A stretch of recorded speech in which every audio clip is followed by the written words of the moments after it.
অন্যান্য দেশে আমরা যেমনটা দেখি যে মৌলিক বিষয়গুলোতে কোনো বিতর্ক নেই, কিন্তু আমাদের কি মূল সংকট এই জায়গাটিতেই? এ কারণেই কি গণতান্ত্রিক যাত্রায় বারবার হোঁচট খাই আমরা? আমার মনে হয় যে এই যে মৌলিক বিষয়গুলোতে আমাদের ঐক্যমত্য নেই, এই জন্যে তাড়াতাড়ি আমাদের ওই মৌলিক বিষয়গুলি ঐক্যমত্যের জন্যে আমাদের নির্বাচনে চলে যাওয়া উচিত। কারণ এই যে সাংবিধানিক মৌলিক বিষয়গুলো, এই সাংবিধানিক মৌলিক বিষয়গুলো তো অন্তর্বর্তীকালীন সরকারের কিছু করণীয় নেই, এটা তো সংসদের বিষয়, এটা তো সংসদ ছাড়া এগুলোকে পরিবর্তন করা সম্ভব না।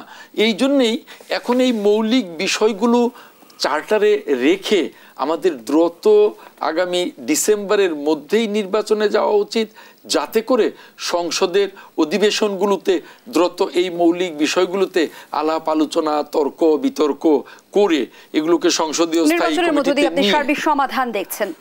আমি মনে করি নির্বাচনের মধ্য দিয়ে অনেকটা সমাধান, আমি সার্বিক সমাধানের কথা কখনোই বলিনি। আমি মনে করি যে নির্বাচনের মধ্য দিয়ে আমরা প্রায় 50% সমাধানে চলে যাবে। আর এর পরের সমাধানগুলো আলোচনার জায়গা তৈরি হবে, চর্চার জায়গা তৈরি হবে, সবকিছু মিলিয়েই আমাদের এগিয়ে যেতে হবে, এর কোনো বিকল্প নেই।